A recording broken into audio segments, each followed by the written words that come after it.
You've seen the headlines in history books, but do you know what happened next? These tragic events loom large on our history, but some of these stories have endings you might not know about. Over 2,000 American servicemen were killed, and more than 8 decades later, the government is still trying to identify those we lost in the catastrophic blitz on Pearl Harbor. On December 7, 1941, the U.S. naval base at Pearl Harbor, Hawaii, was subjected to a surprise attack from 353 Japanese aircraft, hurling America into World War II. The devastation was unprecedented. A total of 1,177 men were killed aboard the USS Arizona alone, the greatest loss of life of those who served aboard ships in Pearl Harbor. Only 334 of the ship's 1,511 crewmen survived. According to the National World War II Museum, a bomb pierced the Arizona's forward powder magazine, creating a hellish inferno. 80 years later, one survivor told the Today Show, "Where we were high, and I could see all of Pearl Harbor. Wow. We would see the planes flying. We would hear the boom." Of the victims on the USS Arizona, only 107 bodies could be identified. The remaining 1,070 were classified as either not found, not identifiable, or unreachable due to where they were located within the ship. Just months after the attacks, U.S. government officials decided that the Arizona would be kept in place in the harbor and designated as a mass gravesite, since it would be too difficult to remove the bodies with the respect and dignity the servicemen deserved. Today, the Arizona remains at the bottom of the harbor as a sacred site of pilgrimage, with the white wing-like building constructed above it welcoming 1.7 million visitors per year. According to the National Park Service, which operates the visitor center atop the vessel today, the sinking of the USS Arizona represented the greatest loss of life in American naval history. One survivor of the attack told the History Channel, "The fire from the Arizona was so intense. These guys that fell over, came up, got the film on their bodies, were like human torches." As cruel as fate was for those who died aboard the USS Arizona and their families, it was in one respect even worse for the 429 sailors killed aboard the USS Oklahoma and their survivors. Hit by 8 torpedoes in the first 10 minutes of the attack, it capsized 2 minutes after the first barrage. The USS Oklahoma then became an upside-down, pitch-black steel prison for those trapped in its hull. As mortician Caitlin Doty told the Mirror, "For the families of those that died aboard ships like the USS Oklahoma, there is no closure, as no wreck remains of the battleship. The remains of the men who had died trapped in her overturned hull were retrieved in haste as the ship's parts were salvaged. Unfortunately, this resulted in caskets that many times contained the remains of several men jumbled together." As for the ship itself, the Oklahoma later sank in the middle of the Pacific as it was being towed to its final salvage point on the West Coast. A memorial at Pearl Harbor's Ford Island, dedicated to those who died aboard the overturned ship, is the only site where relatives can pay their respects to the men lost aboard the Oklahoma. A dreadnought of the Colorado class, the West Virginia, weighing 32,000 tons, was hit by 2 bombs and 7 torpedoes on December 7th. As the Naval History and Heritage Command relates in its history of Pearl Harbor, although more than 100 men were lost in the attacks, the skillful maneuverings of the mortally wounded Captain Mervyn Binion, who issued orders even as he lay dying, ensured that the ship remained upright as it sank, sparing its crew from being trapped upside down. Some were nevertheless trapped in sealed compartments inside the burning ship. According to the Dictionary of American Fighting Naval Ships, the bodies of 70 men were found when the ship was refitted and repaired 2 years later. In a chilling and macabre discovery, a calendar that was found amongst the human remains showed that days had been marked off every day after the attack until December 23rd, more than 2 weeks after the attack. Despite the loss of so many men, there were many stories of heroism from the West Virginia. Many of the survivors were forced to dive into the oily water, which in places had caught on fire, while one ensign who was ashore at the time of the attacks swam to the ship to help save as many people as possible. Sustaining hits from both torpedoes and bombs in the attack at Pearl Harbor, the USS California nevertheless took 2 days to sink to the bottom of the harbor. But her men were valiant in their attempts to fight the attacking Japanese. No less than 4 sailors and 1 officer from the California were awarded the Medal of Honor, the most prestigious military award in the U.S. The National World War II Museum states that Ensign Herbert Jones, the most senior officer aboard when the attack occurred, saved one sailor from a smoke-filled compartment before being mortally wounded in another blast. He refused to be evacuated or attended to while so many other men had been killed aboard the ship. Although her salvage and repair took more than 2 years, this ship, which had lost almost 100 of her sailors, returned to combat, taking part in several major battles before the war's end. The Utah, which had been decommissioned by the time of the Pearl Harbor attack, was targeted in error by a Japanese pilot. 6 torpedoes were wasted on the ship, which would not have taken part in any battles in the Pacific anyway, and 58 men were killed, either after being trapped in the hull or when they tried to swim ashore through the burning oil atop the water. And when they hit, they did catastrophic damage to the ship. The Utah is one of 3 warships considered total losses from the attack. Along with the Arizona, she still lies in her berth in Pearl Harbor, with the bodies of some of her men aboard. For decades, there was no recognition whatsoever of the dead whose remains are on the ship. According to the Honolulu Star-Bulletin, when Utah survivor Chief Yeoman Albert Wagner visited the wreck in subsequent years, he stated, "There was nothing but mud then, and no indication that there were men still aboard." Incredibly, that was the case until 1972, when a concrete pier and memorial slab were dedicated at the site. Now, Navy sailors raise and lower a flag each day in respect for the fallen whose remains are entombed there. A direct hit on the USS Shaw became one of the iconic images of Pearl Harbor. The Shaw, which was the target of multiple bombings from the brutal second wave of the attack, took hits to her machine gun platform, forecastle, main decks, and the crew's mess room. Coming at 7:55 on a Sunday morning, the attacks undoubtedly killed many as they ate breakfast on board. Her forward ammunition magazines were ignited approximately 30 minutes after the attacks, resulting in an immense fireball. The Shaw was soon engulfed in flames, and the captain subsequently ordered his men to abandon ship. Many leaped overboard and were able to save themselves, but 24 men succumbed as a result of the bombings and the all-consuming fires from the explosion of the magazine. Despite the extensive damage, the USS Shaw was back at sea in a matter of months, earning no fewer than 11 battle stars. The USS Pennsylvania, a sister ship to the Arizona, was much more fortunate than her dreadnought sibling. Sustaining few direct hits, her crew has the distinction of being some of the only servicemen who were able to open fire and counterattack the Japanese planes that day. A survivor from the ship said in 2021, "It was instant confusion.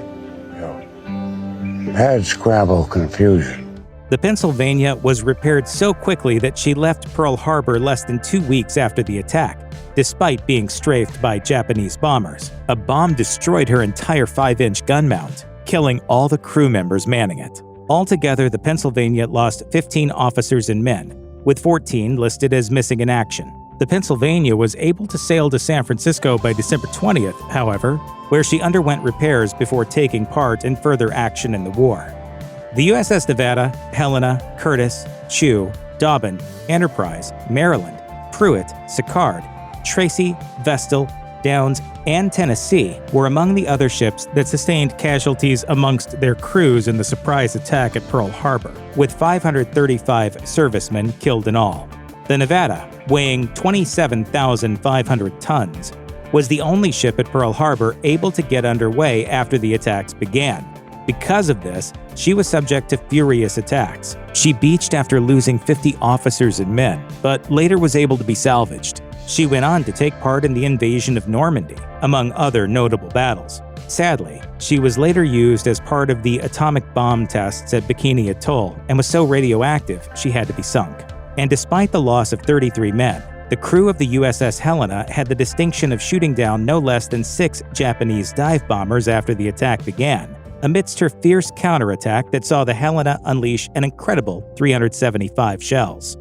Many bodies recovered from the warships and the harbor after the horror of that day were interred in Pearl Harbor's National Memorial Cemetery, located near the harbor. Later DNA tests were able to identify 70 men who had perished on the USS Arizona, and additional testing was used to sort through the graves of victims from the USS Oklahoma as well. Following the attack, the government decided that all remains found on the Oklahoma be collected into sets of as many bones for each skeleton as possible. This resulted in many remains being mixed together with those from other victims. In 2003, DNA tests were performed on one casket which was believed to hold Eldon Wyman, whose remains were only recovered 2 years after the attack during a salvage operation on the Oklahoma that recovered the remains of 381 victims. DNA tests positively identified his remains, but also discovered that the casket actually held the remains of 90 different servicemen.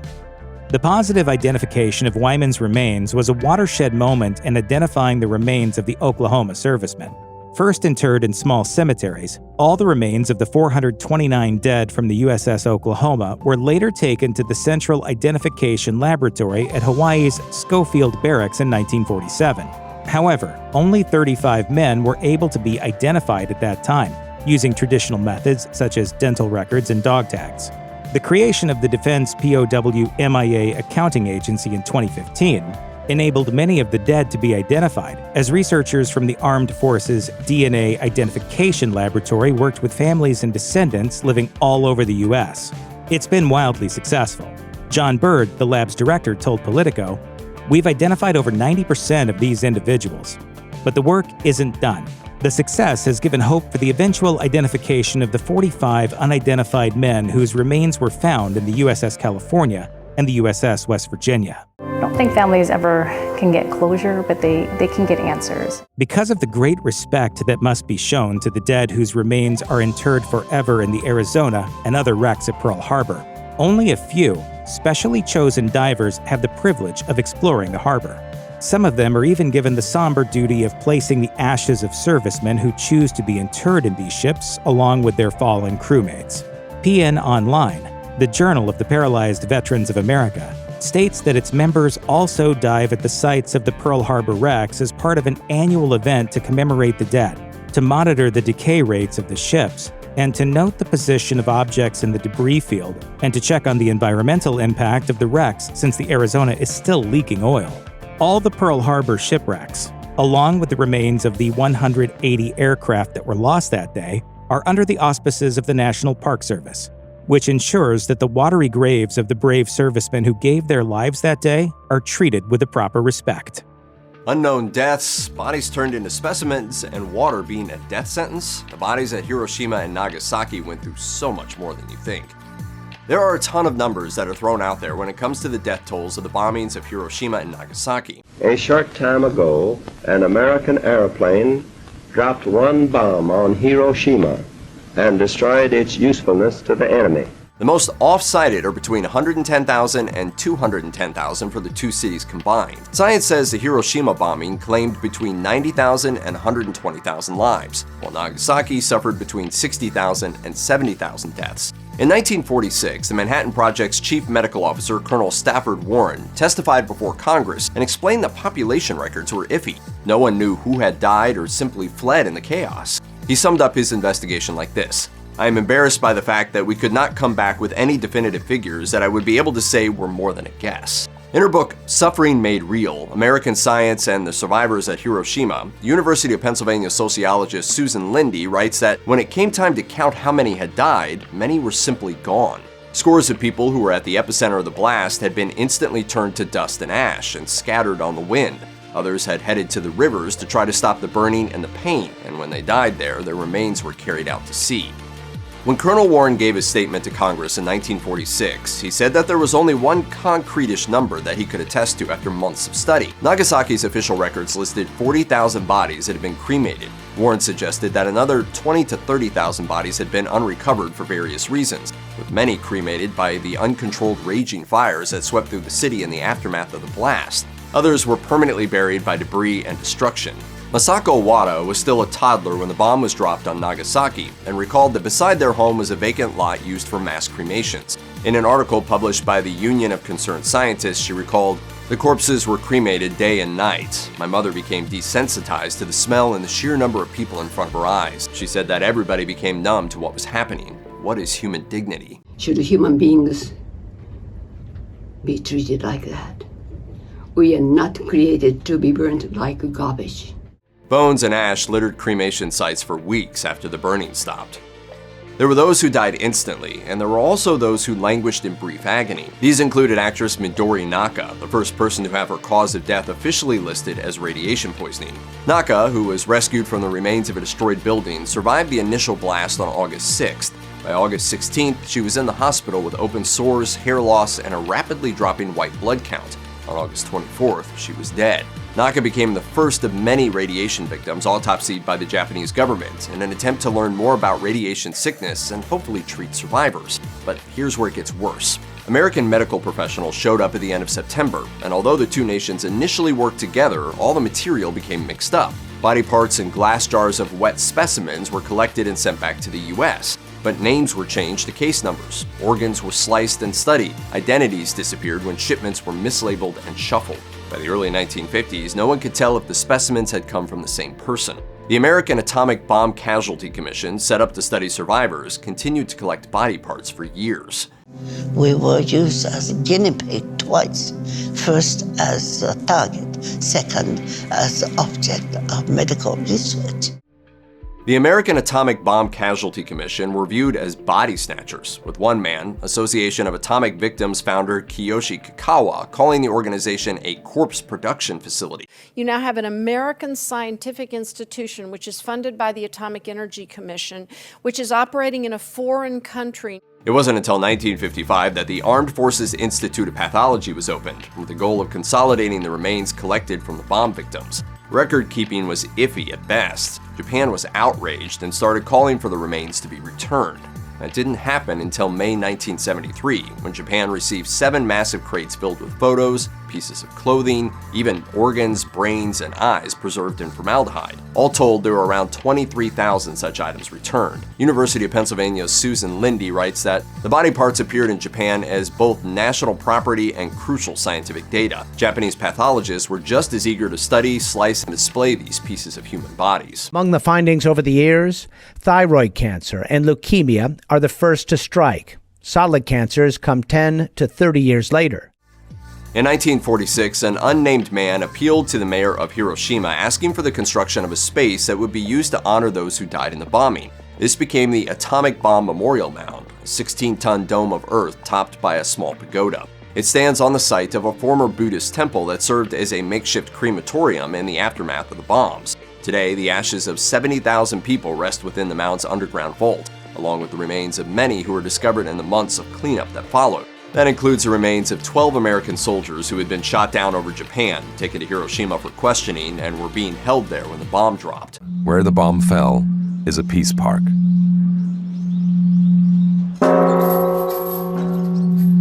The city of Hiroshima says that all of those 70,000 people were unclaimed, most often because entire families perished. Others are unidentified, although DNA testing has led to the identification of some of the remains. Occasionally, more people are interred there. In 2004, 85 sets of remains were discovered on Ninoshima Island and were given a final resting place in the memorial mound. Even as scores of people flocked to the cities to care for the dead and dying, some families were left to their own devices when it came to seeing their loved ones die and giving them a proper final resting place. Yoshiro Yamawaki was 11 years old when he survived the atomic bombing of Nagasaki and told Time, "One incident I will never forget is cremating my father." He and his brothers found their father dead at a nearby factory, and laying his nearly unrecognizable body down, they attempted a cremation. You have many nightmares about that. After the fire had gone out, he wasn't entirely cremated. In an attempt to give his spirit peace, the brothers decided to observe an old funeral tradition where bone was passed around with chopsticks. As soon as our chopsticks touched the surface, however, the skull cracked open like plaster and his half-cremated brain spilled out. My brothers and I screamed and ran away, leaving our father behind. We abandoned him in the worst state possible. Some of the most infamous images of the aftermath of the dropping of the atomic bombs are the shadows etched on sidewalks and pavement around the cities. They are often said to be the shadows created as people were vaporized in their last moments on Earth. But according to Dr. Michael Hartshorn of the National Museum of Nuclear Science and History and the University of New Mexico School of Medicine, there's something else entirely. The dark spots are places that were protected from the heat and light of the intense blast because it was absorbed by the people who had been standing there. It isn't the darkened shadows that were changed by the bomb, it was everything else around it, which was bleached in the light of the blast. Hartshorn says that there were probably a lot more of the horrific images created in the aftermath of the blast, as everybody absorbed the energy of the blast and shielded whatever was behind them. But most were destroyed in the following shockwaves, fires, and heat blasts. The skeleton of a single building bears witness to what happened here. Accounts of the immediate aftermath of the dropping of the atomic bomb are as varied as the lives of those who tell them. Still, read enough of them and something stands out. Stories of people crying out for water and dying after taking just a sip. People were burned, suffering, and then, begging for a drink of water. Rikuko Sasaki told of seeing people go to the rivers on Mount Hijiyama, holding out their hands and asking for water. Someone told her that if they were given any, they would die. Her neighbor died anyway. Inosuke Hayasaki told of walking away from Nagasaki and passing countless burn victims, all pleading for water. Knowing many had only a brief time to live, he started bringing water to the victims from a nearby rice paddy. Among them was his friend, Yamada. In an interview with Time, he remembered, "I placed my hand on his chest. His skin slid right off, exposing his flesh. I was mortified. Water," he murmured. "I rang the water over his mouth. 5 minutes later, he was dead." He lived with the burden of not knowing if, in his attempt at mercy, he had killed him. Did he? No, not necessarily. According to Dr. Hiro Odohi of the Hiroshima Red Cross Hospital and Atomic Bomb Survivors Hospital, drinking water could lead to more blood loss in severely wounded people, but at that point, they were likely dying anyway. In 1946, the Manhattan Engineer District compiled a report of all that was known about the aftermath of the atomic bomb. They determined that in the case of immediate deaths, only about 7% were caused by radiation. In fact, casualties from radiation were restricted to the immediate blast radius, while severe burns caused mass casualties as far away from the epicenter as 2.6 miles. The report found that there was a shocking 93% mortality rate for those who were within 1,000 feet of the epicenter of the bomb, and that didn't drop below 50% until they started looking at casualties around 5,000 feet. They also estimated that 60% of the deaths from Hiroshima were caused by burns, with 30% caused by falling debris. At Nagasaki, however, that jumped to a whopping 95% of deaths caused by burns. They clarified further that there were two different kinds of burns, flash burns and flame burns. Flame burns were caused by fire. Flash burns were much more devious, starting as red in the skin and worsening over the next few hours. The exposure of a flash burn is a few thousandths of a second, and although any kind of shielding would prevent them, even some kinds of clothing, these were the burns that charred telephone poles, destroyed granite surfaces, and boiled roof tiles. Various organizations have tracked the health of survivors since the atomic bombs were dropped, and their findings have been dismal. Science reports high instances of illnesses like cancer and leukemia, with survivors suffering from a myriad of other issues like anemia, tumors, thyroid issues, and miscarriages, along with struggles like survivor's guilt. While those are generally well known, there are less frequent but no less heartbreaking conditions that some survivors and their families have faced. Yasujiro Tanaka told Time that not only did he lose most of his hearing, but his skin continues to grow random scabs. His sister's kidney issues make dialysis a thrice-weekly process, and about 10 years after the bombing, glass began growing out of his mother's skin where it had been embedded by the blast. Fujio Torakoshi lives with a thick scar called a keloid on his neck, and he's not alone. Some survivors have developed so much scar tissue that they struggle to perform basic tasks. A study published in the journal Epidemiology and Psychiatric Sciences looked at suicide risk among survivors and determined that mental health care was as important as physical care. Sachiko Matsuo's father died horribly in the aftermath of the bomb, and it was 50 years before he appeared to her in her dreams. She told Time that he was wearing a kimono and smiling ever so slightly. Although we did not exchange words, I knew at that moment that he was safe in heaven. The 1986 explosion of the Challenger marked a tragic moment not only for the friends and loved ones of the 7 astronauts aboard the doomed shuttle, but for the nation as a whole. Let's explore how and where the Challenger's crew members were put to rest. The 1980s was something of a wide-eyed, optimistic period for NASA and spaceflight. Humans had landed on the moon in 1969, only 11 years prior at that point, and visions of the future were bold and bright. 1973 saw the European Space Research Organization and NASA agree to develop an orbital space laboratory. 1981 saw the first orbital space flight of a reusable space shuttle, and the public fully expected to go to Mars and beyond. Then the Challenger disaster happened on January 28, 1986. Today is a day for mourning and remembering. Nancy and I are pained to the core by the tragedy of the shuttle Challenger. While some children tuned in live from school to watch in terror as the Challenger shuttle exploded 73 seconds after launch, most people watched the taped recording after the fact. The shuttle had set out on a somewhat unglamorous but important mission to set up a tracking and data relay satellite in orbit and launch a separate satellite to observe Halley's Comet as it swept through our system. Instead, all 7 crew members on board died after their shuttle ignited during launch due to faulty rocket design. Never again would NASA hurry a launch, and never again would excitement trump caution. Crew members Francis R. Dick Scobie, Michael J. Smith, Judith A. Resnick, Ronald E. McNair, Ellison S. Onizuka, Gregory B. Jarvis, and Krista McAuliffe all lost their lives on that day. On March 9th, NASA announced that divers had found their cabin in the Atlantic Ocean, and it took until April 20th to recover it. Those remains were eventually cremated and commingled at Arlington National Cemetery, where they rest to this day. The Challenger crew were all smiles before their mission and happy to the point of jovial as each member spoke a couple of words of thanks to everyone present at the launch.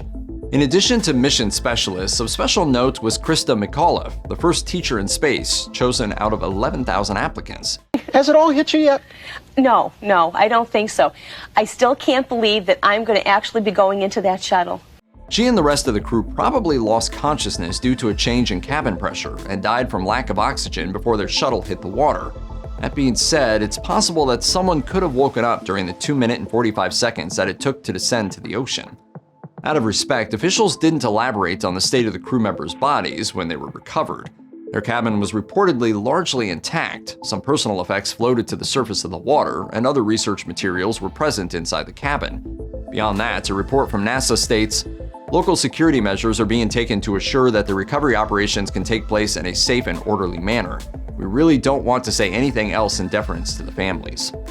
However, it is known that the crew's remains were crushed and, quote, could not be recognized as human, as the New York Times wrote at the time. Body identification was conducted at Patrick Air Force Base Hospital, 25 miles from Cape Canaveral, by the Armed Forces Institute of Pathology. As mentioned, the cremated remains of the Challenger crew were interred at Arlington National Cemetery in Virginia. All 7 of the remains were mixed and placed together at a memorial in Section 46, Grave 1129, while 2 of the crew members, Francis R. Dick Scobie and Michael J. Smith, also have graves of their own in the cemetery. The memorial features a fitting poem called High Flight, written by Royal Canadian Air Force pilot John Gillespie McGee Jr. in 1941.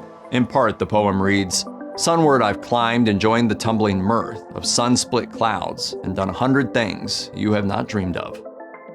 Numerous tributes have been written to the Challenger crew over the decades since their death, and there are additional monuments besides a memorial in Arlington National Cemetery that holds the crew's remains, along with a small monument in Montpelier, Vermont. Meanwhile, the Space Mirror Memorial at the Kennedy Space Center in Florida is a grand but simply designed mirrored surface of polished black granite that reflects the sky. It's currently inscribed with the names of 24 deceased astronauts, including those of the Challenger crew. The 1978 mass suicide at the Jonestown commune was among the most infamous events in cult history. What came after that horrific incident was a nightmare in its own right. What became Pastor Jim Jones's People's Temple commune started as Community Unity Church in Indianapolis in 1954. The group moved to rural California in the mid-1960s before uprooting and settling in Guyana in 1977 on land leased from the Guyanese government. That settlement was officially called the People's Temple Agricultural Project, but was colloquially known as Jonestown. Congressman Leo Ryan was shot to death near the commune on November 18, 1978. Soon after, Jones gathered the members of the commune and told them that it was time to commit what he called revolutionary suicide. Commune members were asked, or perhaps forced, to consume a deadly mixture of sedatives, cyanide, and Flavor Aid, not Kool-Aid, as many seem to remember. They didn't actually drink Kool-Aid. It was cyanide-laced Flavor Aid. Survivor Odell Rhodes told the Washington Post that infants and young children were given the concoction first. Children represented nearly a third of all the dead at Jonestown. Rhodes himself survived by hiding beneath the building, waiting a few hours, and then walking 5 miles through the jungle to the nearest town. A total of 907 people are reported to have died at the commune from cyanide poisoning. 2 people, Jones and nurse Annie Moore, died from gunshot wounds. Jonestown was populated almost exclusively by Americans, so the U.S. government assumed most of the responsibility for managing the remains. It took 2 days for military aircraft to reach the site and begin transporting bodies. The heat and humidity of the tropical climate meant bodies had entered an advanced stage of decomposition, to the point where transferring them into body bags became a gruesome task. Many service members, as well as others who arrived at the commune in the days after the tragedy, reported that the stench was all but impossible to forget. Back-and-forth exchanges between the U.S. and Guyanese governments added to the delay. Medic Jeff Braley wrote in his recollection of the Jonestown response, The Ghosts of November, that buzzards avoided the mass of bodies. Perhaps, he speculated, the animals understood that the remains were loaded with cyanide and avoided the scene. Though many sources indicate that some portion of the victims at Jonestown drank the cyanide-laced cocktail willingly, Guyanese pathologist Dr. Leslie Mutu and other first responders found evidence to the contrary. In 1978, Mutu told the Chicago Tribune that after personally examining remains on site, he believed most people had been forced into their deaths. The evidence included puncture wounds consistent with hypodermic injections, which Moto believed he had found on at least 70 sets of remains. These marks were reportedly discovered in places that were all but impossible to self-administer, such as the back of an arm or between an individual's shoulder blades. Hypodermic needles were also found scattered at the scene. Author Leslie Wagner Wilson, who escaped Jonestown before the mass suicide, said, "No, it wasn't all suicide. I've never believed that." Survivor Odell Rhodes told the Washington Post that he witnessed less than enthusiastic commune members who were pushed to consume the drink by armed guards. Most tragically of all, responders encountered the horrific sight of young children who could not have willingly agreed to participate in Jones's last order. According to Sergeant David B. Netterville, he and other military personnel who initially responded to the scene at Jonestown believed that about 400 individuals had died, with the rest of the commune hiding in the dense jungle nearby. As service members began clearing the remains, they realized that more dead were beneath the first layer. The grim count grew higher by the day. Given that first estimation, many assumed that not everyone had died. Technical Sergeant Wayne Dalton recalled that Jones's cabin contained plans outlining an escape into nearby Venezuela. As a result, helicopters were called in to fly over the proposed route and play commands to presumed fugitives to make their way out of the jungle. Almost no one emerged, and it eventually became clear that nearly everyone at the Jonestown site had died. Faced with a nearly incomprehensible amount of death and the reality of moving seriously decomposed remains in the field, many service members faced trauma that would haunt them for years to come. Some reported trouble sleeping and were particularly disturbed by the sight of many young children who had died. Patricia Edwards, a civilian Air Force employee who managed the details of the recovery efforts, told Time that the logistics of the work could be overwhelming. First, there was the sheer number of dead bodies. Collecting, attempting to identify, and transporting more than 900 bodies from Guyana to the U.S. was a staggering task. They were also in a serious time crunch. Edwards said the cleanup team was only given about a week to clear the site, when 3 weeks would have typically been the standard. To support the mission, the team had to essentially construct a military base on short notice. Professionals had to examine and treat remains, type documents, and process the personnel who moved in and out of the base. Workers also had to provide basic services like regular meals. And of course, someone had to arrange for the many body bags and aluminum containers that acted as caskets. Survivor Odell Rhodes was also escorted back to the site, where he worked with authorities to identify the remains of 183 people he recognized. By the time U.S. military personnel made it to the remote jungle site, some remains were so decomposed that responders had a difficult time keeping them intact while moving them into body bags, much less worry about visually identifying anyone. A small number of individuals, however, were easy to connect to a name. Jim Jones was found where he often was during life at Jonestown, on stage apart from the crowd. Like others, his body had entered an advanced stage of decomposition, but he was otherwise identifiable. Other factors further complicated the process of connecting names to remains. About a third of the dead were children who wouldn't have given clear fingerprints and who would not have had fingerprint records. Many of the children could not be identified. Other victims went unclaimed. Meanwhile, identification tags applied at the scene got wet from rain and humidity, making the ink on them all but impossible to read. And because clothing was often shared, name tags found on garments were practically useless. No one was initially sure where the bodies would end up. Originally, there were plans to bury the remains in Guyana, but local officials balked at the idea of having what would surely become a notorious gravesite in their country. Ultimately, officials decided that all remains would be flown to Delaware, which was chosen for its distance from California, where many family members of the deceased live. One official claimed that the physical distance would keep family from flooding the operation and making an already complicated task even more challenging. According to Sergeant David Netterville, remains were first placed in body bags. Then, graves registration personnel from the U.S. Army flew remains into Georgetown, the capital of Guyana, where they were transferred into aluminum containers. From there, they were flown to Dover Air Force Base in Delaware and stored in a hangar. Guyana's chief pathologist, Dr. Leslie Mutu, performed on-site examinations of many of the remains, but full autopsies were not conducted until the bodies were transported to Dover Air Force Base. Only 7 were conducted. 2 individuals were randomly selected, while the families of 4 others requested autopsies. Only one body was specifically singled out to undergo a post-mortem examination, Jim Jones himself. All autopsies took place on December 15, 1978, nearly a month after the deaths, and were conducted by military pathologists. The results were all but useless. Findings confirmed that most had died from ingesting cyanide, though Jones and close associate Annie Moore appeared to have died from gunshot wounds. The advanced decomposition made more detailed examinations difficult. Some remains had been embalmed in an attempt to slow the decay, so some evidence was likely destroyed by embalming chemicals. Some remains may have also been splashed with kerosene in an attempt to eradicate maggots, a move that may have damaged otherwise usable fingerprints. Recovering the bodies of loved ones who died at Jonestown was also quite arduous. As mentioned, there was the distance from Dover Air Force Base from most of the families in California. Families were expected to cover the costs of traveling to Delaware. The military also charged transport fees for remains that came out to almost $500. Moreover, claiming an association with Jonestown and its notorious cultists carried a serious stigma. Some cemeteries feared becoming pilgrimage sites. Not a single cemetery in the United States wanted the bodies buried there because they were going to have weird cultist rituals. Because of these barriers, some simply chose to leave the bodies at the local funeral homes where they had been deposited. It was then left up to funeral directors to decide how to dispose of remains, sometimes without any direction from families. The state of Delaware also offered no guidelines for what to do with the bodies. That's likely how the Minas Funeral Home was found in 2014, 2 years after it closed, to be storing the cremated remains of 38 people, including 9 victims from Jonestown. 5 other sets of remains were unlabeled, though investigators doubted they belonged to members of People's Temple. Funeral director Bill Torbert Sr., who oversaw the cremation of Jim Jones and the disposal of his ashes, told Delaware Online that holding on to cremated remains indefinitely was the ethical thing to do, especially if family members showed up decades later seeking to claim the remains. The fact that family members didn't want to claim remains or didn't know that they were there was not, in his opinion, the fault of the owners of Minas Funeral Home.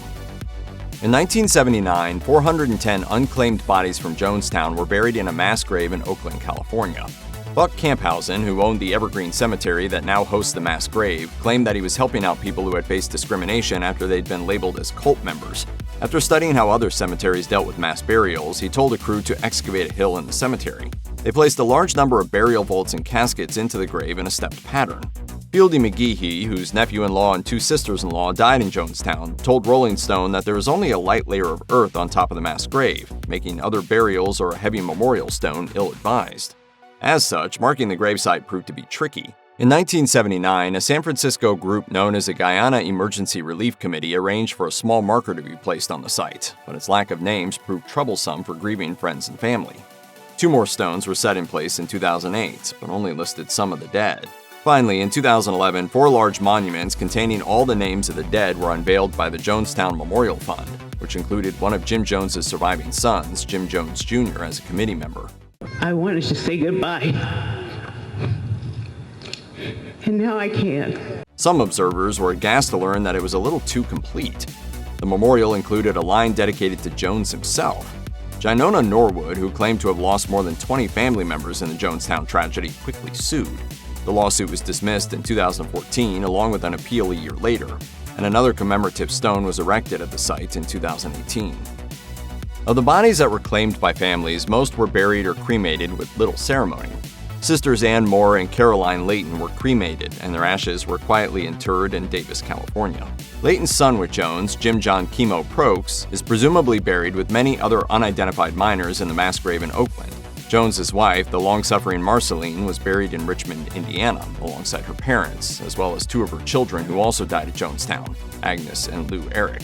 Jones himself was perhaps subject to the most hushed end. Torbert Funeral Chapels in Dover was directed by Jones's family to cremate his body and scatter the ashes over the Atlantic Ocean. Funeral director Bill Torbert Sr. told Delaware Online that he and a friend took a small airplane and, once they were about a mile from the coast, simply scattered the ashes into the cold air. For some family members of those who died at Jonestown, the long path the bodies took from the compound in Guyana to graves or family members was agony. Rebecca Moore, sister to Annie Moore and Caroline Layton, wrote that the U.S. government was criminally lackadaisical in its investigation.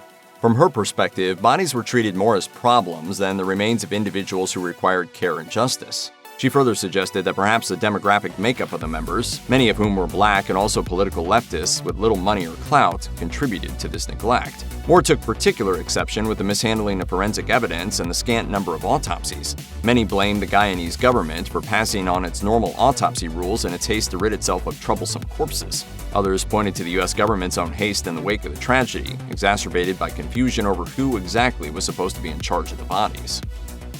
Mount Vesuvius preserved the shapes of its victims at Pompeii, but while these shapes remain at the site today, bones and teeth are all that's left of the people inside.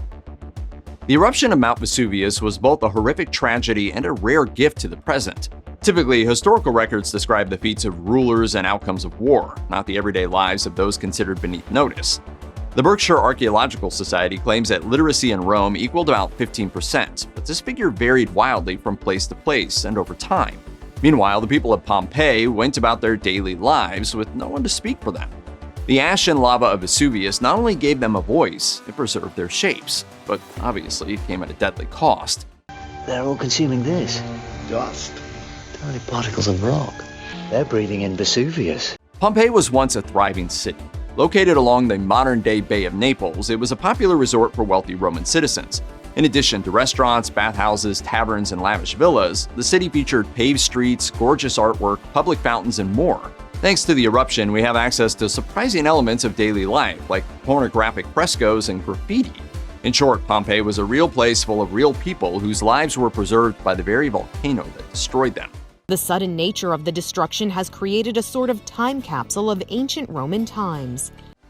Even though the preserved remains of Pompeii tell much of what happened in 79 AD, we also have a single eyewitness account from Pliny the Younger, nephew of renowned Roman scholar Pliny the Elder. The people of Pompeii did have warnings leading up to the eruption. Earthquakes struck the region for 17 years beforehand. Now you've made the heavens angry. But once Vesuvius finally blew, those who didn't heed the signs had no time to escape. It was the swiftness of the volcanic fallout that sealed both the fates and bodies of Pompeii in place. In 2 letters to Roman politician Cornelius Tacitus, Pliny the Younger wrote about his uncle Pliny the Elder dying from presumed asphyxiation as he rushed toward Vesuvius to save friends and family. Pliny the Younger describes pine tree-shaped smoke rising from Vesuvius and spreading like branches at the top, writing, "It was sometimes bright and sometimes dark and spotted, according as it was more or less impregnated with earth and cinders, which grew thicker and hotter the nearer he approached, fell into the ships, together with pumice stones and black pieces of burning rock. They tied pillows to their heads to protect them from falling rocks." But after getting separated, Pliny writes about finding his uncle, saying, "His body was found entire and without any marks of violence upon it, in the dress in which he fell, and looking more like a man asleep than dead." The eruption came in phases. The first phase consisted of pumice stones falling from the sky. The wind drives the cloud directly over Pompeii, stealing its daylight and plunging it into a living nightmare. These smashed through roofs and hit people directly or caused debris to fall on people. Many, if not most, died during this phase, as the total debris reached almost 10 feet high. Those who died were swallowed by pyroclastic flow, a combination of hot ash, chunky lava, searing gas, and pumice. But the reason the bodies were preserved in the way that they were is because they were then covered in a blanket of ash, which kept their forms intact even after their biological matter deteriorated to nothing but teeth and bones. The ash, plus whatever other materials landed in the layer of lava and pyroclastic flow, solidified and hardened into place, ensuring preservation over time. The shapes of the dead don't only portray their torsos, limbs, or even facial expressions. Some of them even depict people's clothing, like the dress of a young woman twisted around her waist and lifted above her legs. It's a stunning, sometimes ghastly, awe-inspiring reminder of mortality.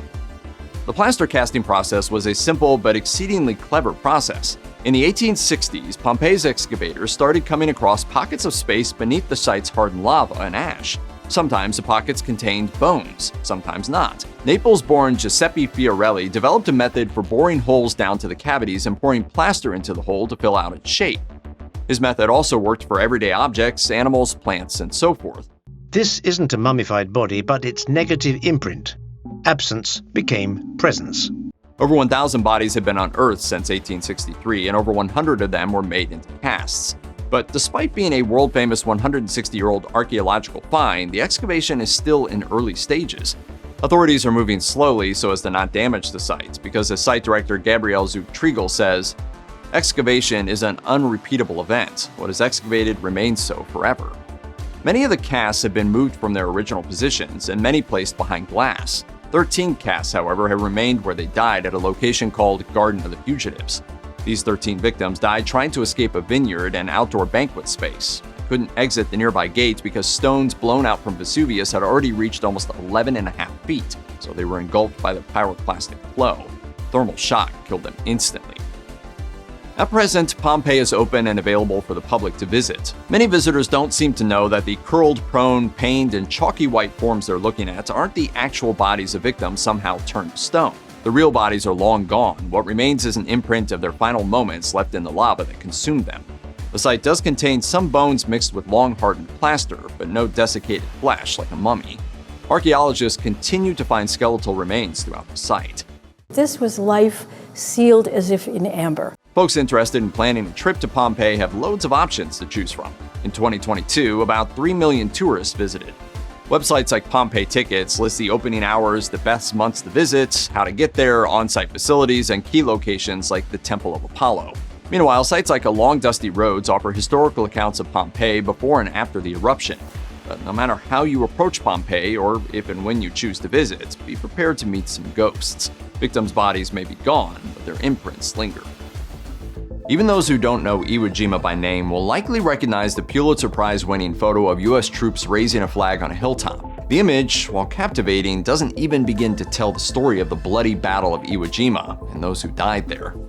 On foot, the tiny speck of Iwo Jima, aka Sulphur Island, located about 750 miles south of Tokyo, Japan in the Pacific Ocean, would take only about 2 hours to walk across. But for the American troops who landed on the island, it cost them about 800 lives per square mile across a messy bed of soft, shifting sand and volcanic ash. Starting on February 19, 1945, and ending March 26, combat was ruthless. They say the vets of Iwo Jima have no fear of going to hell, because they've already been there. U.S. Army and Navy officials believed that it was worth it, thinking Iwo Jima would make a good staging point for the Pacific. In the end, the island was used for nothing more than emergency airfields. When American troops landed on Iwo Jima, Japanese General Tadamichi Kurabayashi decided against meeting the U.S.'s storm landing head-on. Rather, he opted for a guerrilla strategy and receded into the island's inner recesses and caves. This is partially why the fighting on Iwo Jima was so difficult. On top of this, bombers shelled the island for 3 days before any Marine ever stepped foot on it. The brutality of the fighting on Iwo Jima, plus the subsequent viciousness during the prolonged Battle of Okinawa, which saw almost 250,000 soldiers and civilians killed, was a big part of why US President Truman opted for dropping atomic bombs on Hiroshima and Nagasaki, rather than engage in conventional land battles. Even after a 3-day-long naval bombardment, Iwo Jima wasn't easy for US Marines to take. Japanese troops saturated beaches with artillery shells and machine gun fire, even as US troops' vehicles and supplies sank into the island's soft surface. Some Marines were injured and taken out of combat back to ships. Some died and their bodies were retrieved. Some were just gone. As veteran Dick Verner described to photographer D. Clark Evans, he once saw dead stacked 5 high, maybe 100 yards long. Those Marines who could be collected were buried in one of 3 temporary cemeteries split up by Marine Division. Marines from the 3rd and 4th Division were interred in organized neat rows with headstones marked by numbers, while the 5th Marine Division cemetery featured a stone enclosure and arched entryway. All such individuals were eventually repatriated to various places in the US, like Arlington National Cemetery. Not all of those who died and were recovered went to these temporary cemeteries, however. Some were buried at sea in a standing parade rest position. Some, like the photographer who took the iconic flag-raising photo, are still thought missing on the island, perhaps in one of its many caves. Our company went from 332 we had when we went to Iwo, down to 12 in first 15 days. As bad as it was on Iwo Jima for US Marines, Japanese soldiers faced even more horrifying circumstances, and their bodies suffered even worse fates. As mentioned, many Japanese soldiers retreated into Iwo Jima's interior, often into its caves. Those caves wound up being traps as US soldiers came through with flamethrowers, spewing fire into cave mouths, thereby burning those inside to death or asphyxiating them as the fire consumed all the cave's oxygen. Or they used explosives to detonate cave entrances and bury those inside alive. Such caves, for all intents and purposes, wound up being mass graves, even to this day. Those Japanese soldiers who could be identified and collected, however, were placed in temporary graves around Iwo Jima, much like the US did with their own troops. When Marines stumbled across these locations, they referred to them as enemy cemeteries. The task of rounding up deceased Japanese soldiers gets more difficult considering how many soldiers died by suicide. Many corpses are headless, as their owners followed precepts laid out by Japan's World War II General Hideki Tojo, who demanded, "Live and suffer not the humiliation of being a prisoner of war." Rather than being captured, many soldiers simply put a grenade to their head and pulled the pin. The bones of such individuals, as well as those who died in caves or otherwise have never been identified, amounted to a staggering 12,000 Japanese troops, more than half of their entire force. The search for the bodies of the remaining Japanese soldiers on Iwo Jima is ongoing, albeit slow and piecemeal. Recovery efforts didn't begin in earnest until 1968, when control of Iwo Jima passed back to Japan from the US.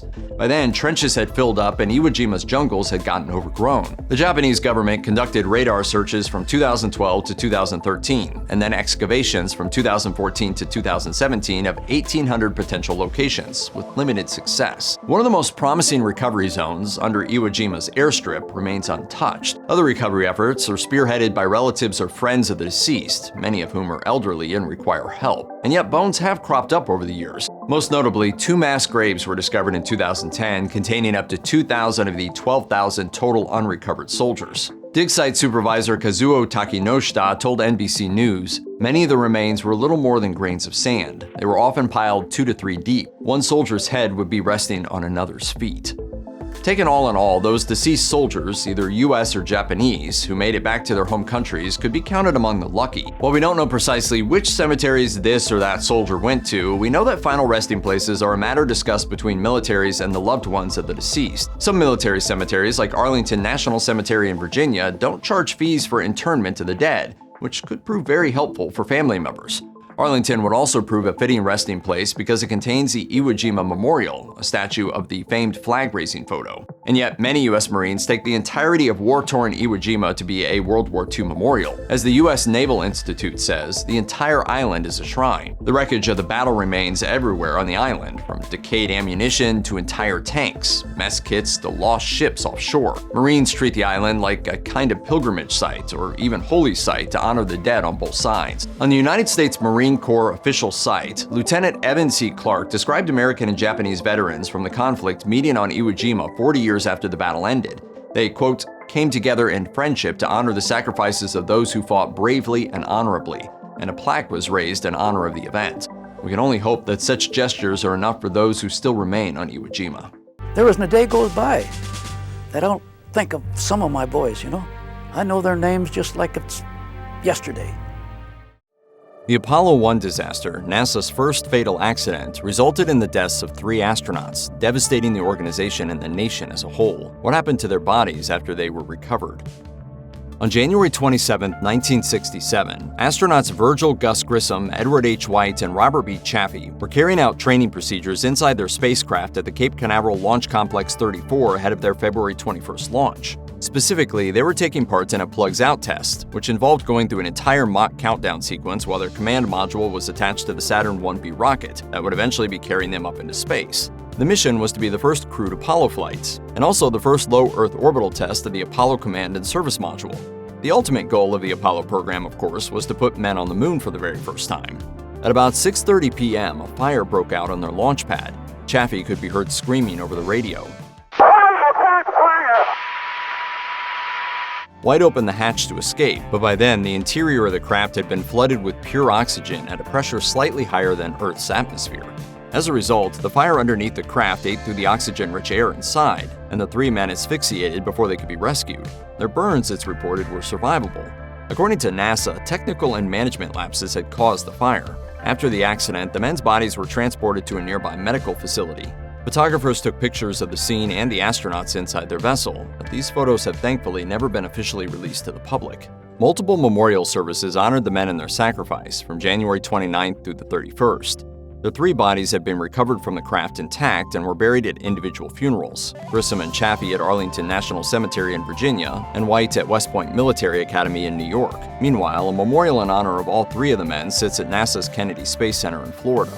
The Latin inscription on the memorial reads, Ad Astra per Aspera, meaning a rough road leads to the stars. And indeed, even though the Apollo 1 crew never had the chance to leave orbit, their legacy did lead to the stars. 2 years later, the 1969 Apollo 11 mission saw the first humans set foot on the moon. It's one small step for man, one giant leap for mankind. In an interview with the New York Times, Sonny Witt, 45th Space Wing Director of Operations for Division 1 at Patrick Air Force Base, said of the astronauts' families, "They are the ones that lost the husbands and brothers and fathers. Mistakes were made, and they paid the price." Besides the crew's graves and memorial, Launch Complex 34 at Cape Canaveral still stands to this day as another memorial. The austere, weather-stained concrete box serves as a stark reminder of the tragedy that happened at that very spot some 57 years ago as of this video. For Florida Today, Grissom's younger brother Lowell describes mixed feelings about the site, a bit of anger, a bit of sadness, and a bit of pride. Meanwhile, former Space Shuttle engineer Mark Poff applauds the lost crew as superstars. The Astronauts Memorial Foundation, the group that heads up services at Launch Complex 34, hopes to expand its annual service to members of the general public. As has been said countless times since the tragedy occurred, the sacrifice of the Apollo 1 crew made future Apollo missions a success. In the words of NASA's Dr. David R. Williams, the changes made to the Apollo command module as a result of the tragedy resulted in a highly reliable craft which, with the exception of Apollo 13, helped make this complex and dangerous trip to the moon almost commonplace. The eventual success of the Apollo program is a tribute to 3 fine astronauts whose tragic loss was not in vain. Only a select few get the chance to explore the mysteries of outer space, but tragedy and loss are universal.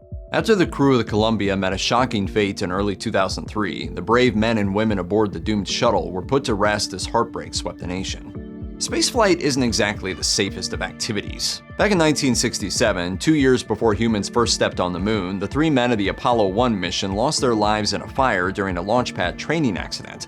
Almost 20 years later, in 1986, the Challenger space shuttle sent its 7-person crew hurtling into the Atlantic Ocean after it ignited in mid-air.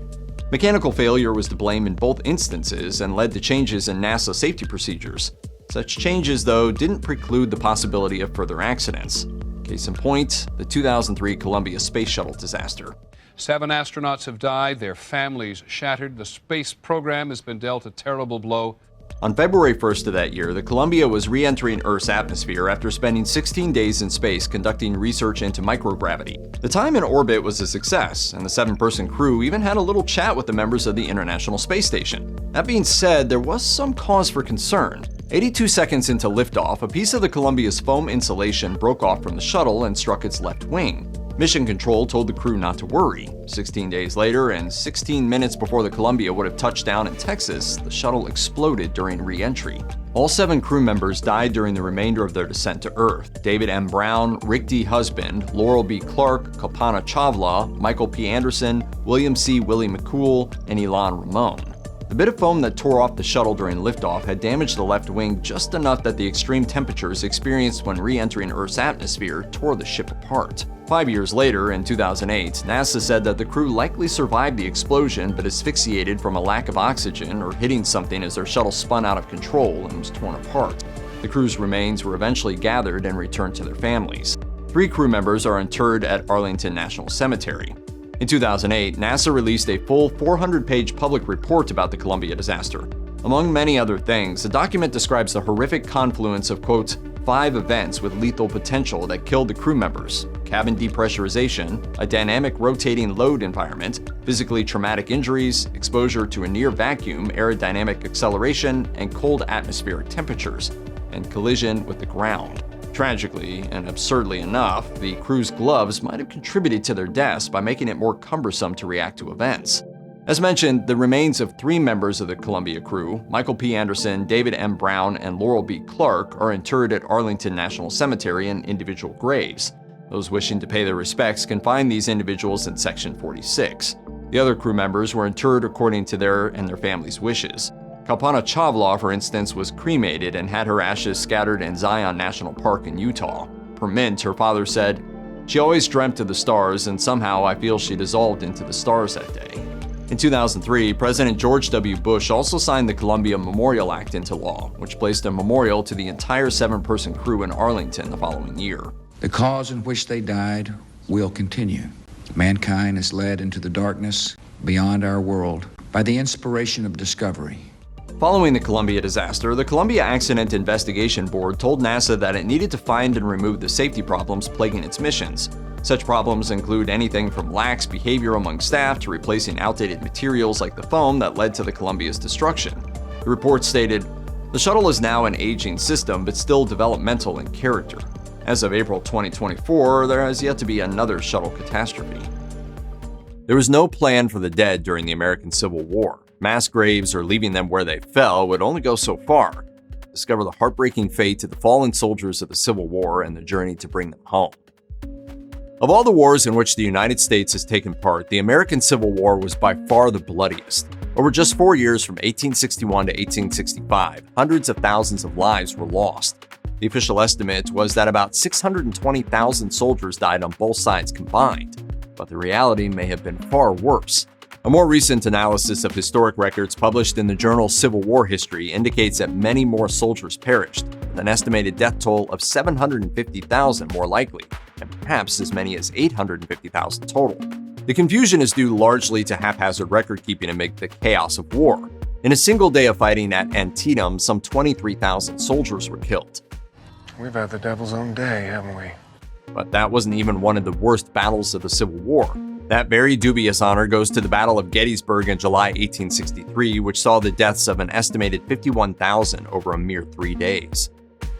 The sudden deaths of masses of soldiers on Civil War battlefields was overwhelming both emotionally and logistically. In an era before telecommunications or even electricity, how were officials supposed to coordinate the removal of the dead? The truth is that many simply didn't. Though hastily assembled groups of soldiers and civilians stepped in to manage the task, it rarely happened efficiently. Observers of the aftermath of the Battle of Antietam noted that it took more than a week for the first of the dead to be buried. With no dedicated burial personnel, no ambulance service, and no military policy for identification of the deceased, confusion reigned. Both armies at Antietam performed the somber, final ritual of all great battles, tending to the dead and dying. At Antietam, some of the fallen were collected and buried in mass graves, while others were left in the open indefinitely. This was more likely if the dead were from the opposing army. A year or more later, troops moving back over battlefields in places like Bull Run or Chancellorsville found them littered with skeletons, but little was left to signify whether the deceased fought for the Union or the Confederacy. For those who did take it upon themselves to bury the dead, it was impossible to give each body an individual grave. Soldiers might go to the extra effort if they knew the deceased or if there were ample time, but with so many remains and often sweltering weather that encouraged decomposition, mass graves were the only real answer. Witnesses to mass grave burials explained that soldiers would typically dig long trenches and carry or drag bodies to the hole, sometimes placing them head to foot to save space. As for grave markers, some survived to delineate the burial spot. Others disintegrated or were never put there in the first place. This left some mass graves forgotten for well over a century. Metal detectorist Kevin Ambrose helped uncover a Civil War-era grave in Centerville, Virginia. A full excavation began in 1994, revealing the remains of 6 Union soldiers who'd been lying there for well over a century. All 6 were identified and returned to their hometowns to be reburied. During the Civil War era, there was no common identification carried by soldiers, unlike the standard-issue metal dog tags worn in later conflicts. Motivated people might go through a soldier's pockets to look for something that might offer up a name, but that was hardly a given. That, plus inconsistent record-keeping, meant that the living were sometimes listed as dead and vice versa. The use of mass graves further complicated things, as few on burial detail took the time to do more than place the marker estimating the number of bodies buried. By some estimates, more than half of the dead were never connected to a name at all. Perhaps most heartbreaking of all was the sight of families wandering battlefields looking for a familiar face amongst the dead. For much of the war, Union General Ulysses S. Grant allowed civilians to move through battlefields so long as they didn't get in the way of the military. Modern archaeologists also struggled to identify the dead after the fact.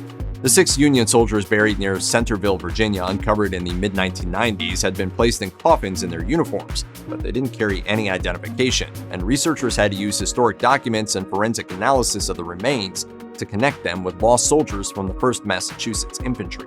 At the time, DNA analysis was still difficult to access and highly expensive. Families of Civil War soldiers sometimes found themselves in terrible limbo.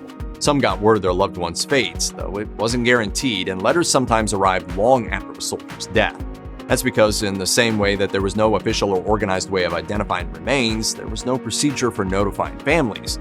Some dying soldiers managed to write their own letters home, or fellow service members might take it upon themselves to contact a fallen comrade's family. But not everyone was so lucky, as the many anonymous battlefield graves make painfully clear.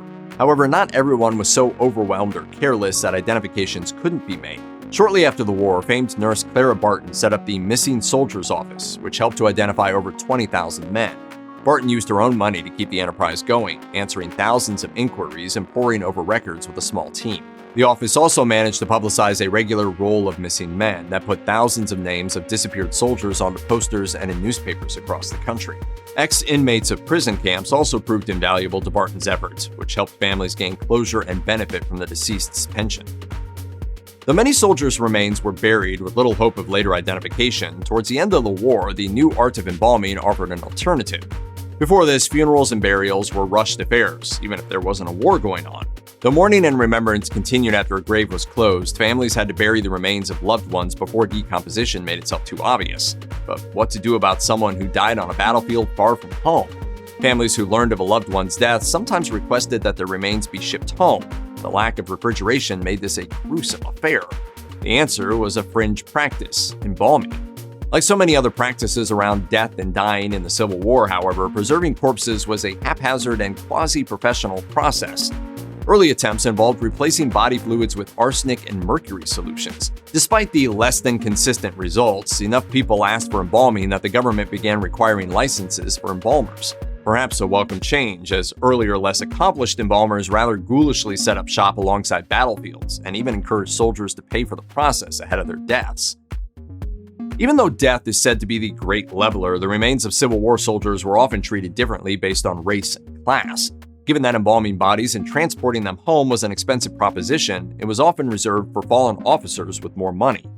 Officers' remains were more likely to come home embalmed than in caskets.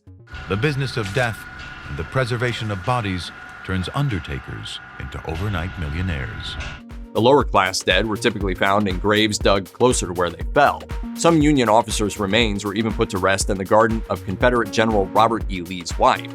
Race still divided black and white soldiers even after death. When they were buried in cemeteries, black troops were typically consigned to segregated sections, even at Arlington National Cemetery.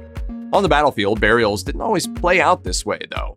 Colonel Robert Gould Shaw, the white commander of a black regiment, was buried in a mass grave with his troops after they were killed during a July 18, 1863 attack. Confederates meant it as an insult, but Shaw's abolitionist family considered it an honor and requested that his remains stay where they had been originally buried. Segregated burials continued until President Harry S. Truman ordered the integration of the military in 1948. Though photography had been around for decades by the time of the Civil War, war photographers were still a new sight. Antietam looms large in American memory because it was the first major battle to be thoroughly documented by photography.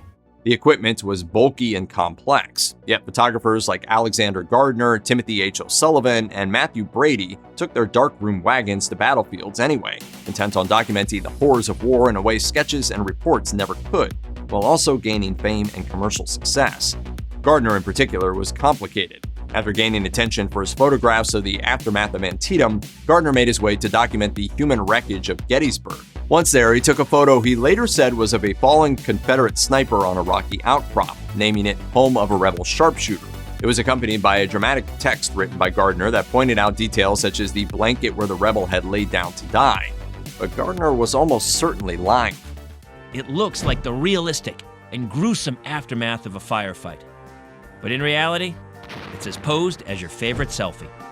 On the battlefield, Gardner had probably taken the remains of a Confederate infantryman he'd photographed and moved it to that picturesque outcrop, according to historian William Frassanito's analysis in Gettysburg, A Journey in Time. The finishing touch was a rifle Gardner used as a regular prop, and which almost certainly would not have been used by a sniper.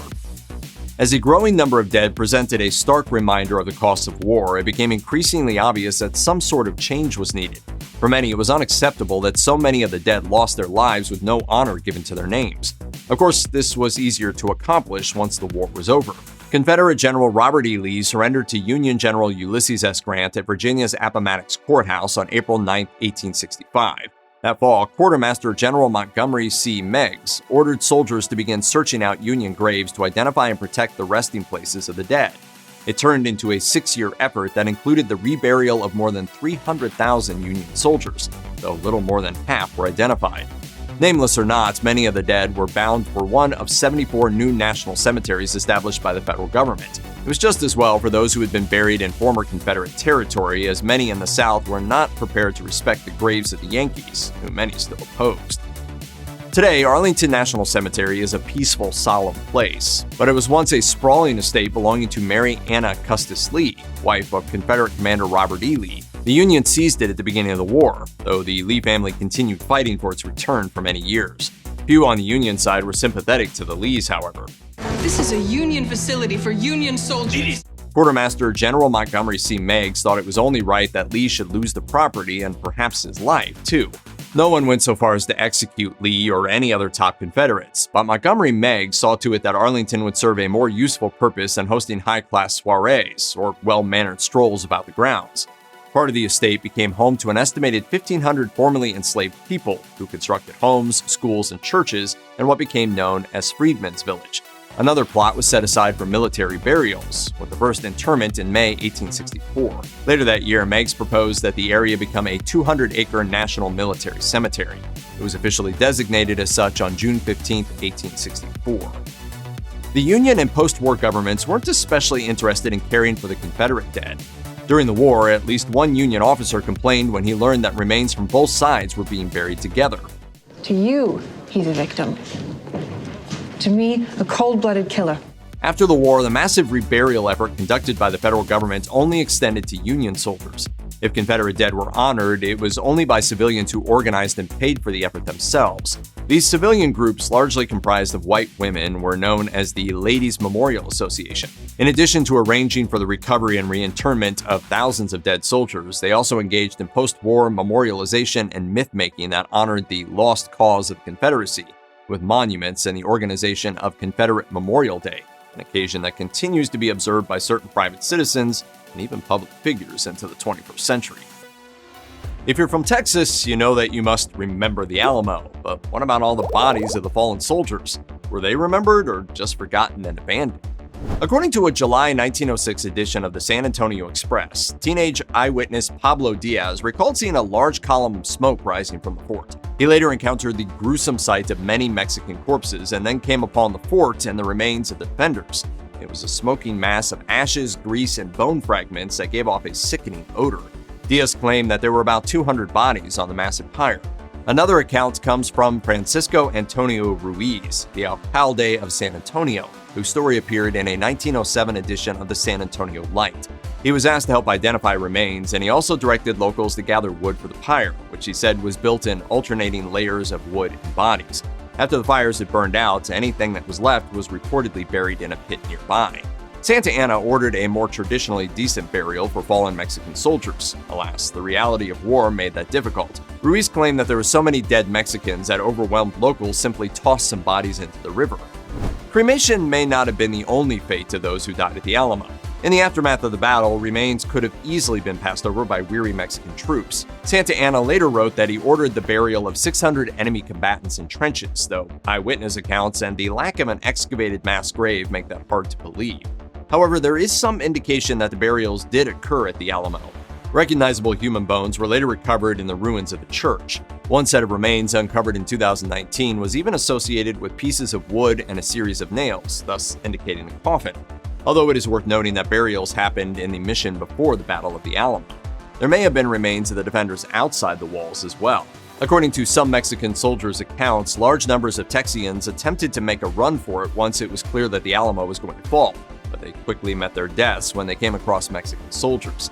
If those recollections are to be believed, it's possible that these remains were forgotten amid the brush or became part of the masses of corpses buried or thrown into the river. Soon after the Battle of the Alamo left the fort and its defending force in ruins, the legend began to form.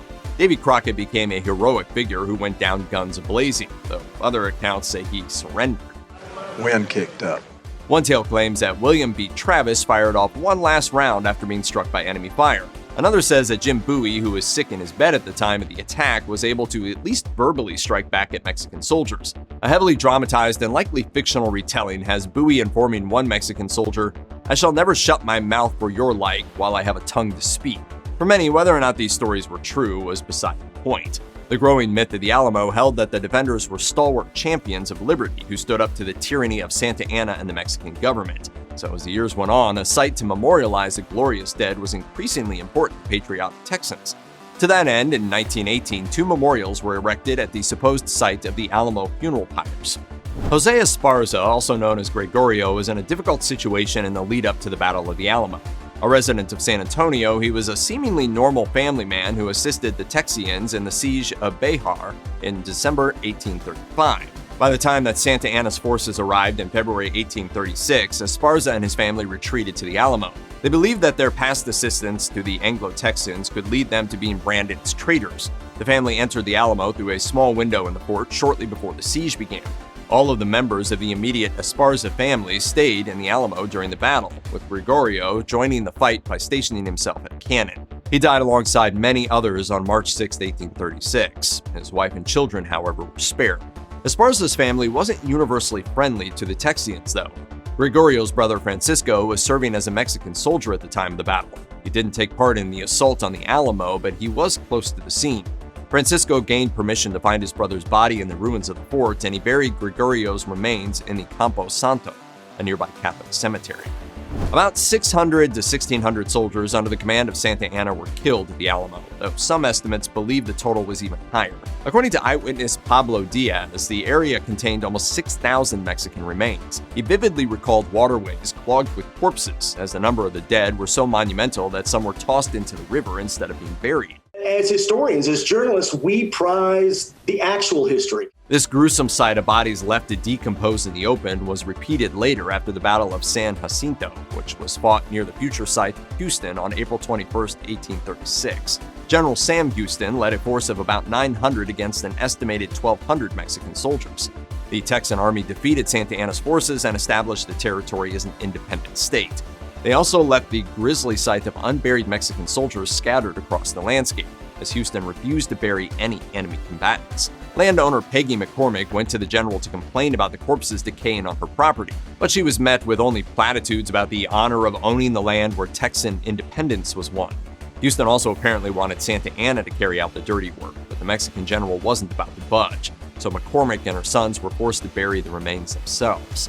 Some accounts of the Alamo claim that the ashes of defenders were simply buried near the pyres. But in 1837, Texan Lieutenant Colonel Juan Seguin told the Telegraph and Texas Register that when his troops arrived at the Alamo almost a year later, they found a large portion of the ashes still lying in the open. They then placed them into coffins and buried those in an unspecified spot. Multiple accounts indicated Peach Orchard as the spot, but none seemed to be able to give directions to the exact location. The burial place was so vaguely defined that it's caused consternation for generations.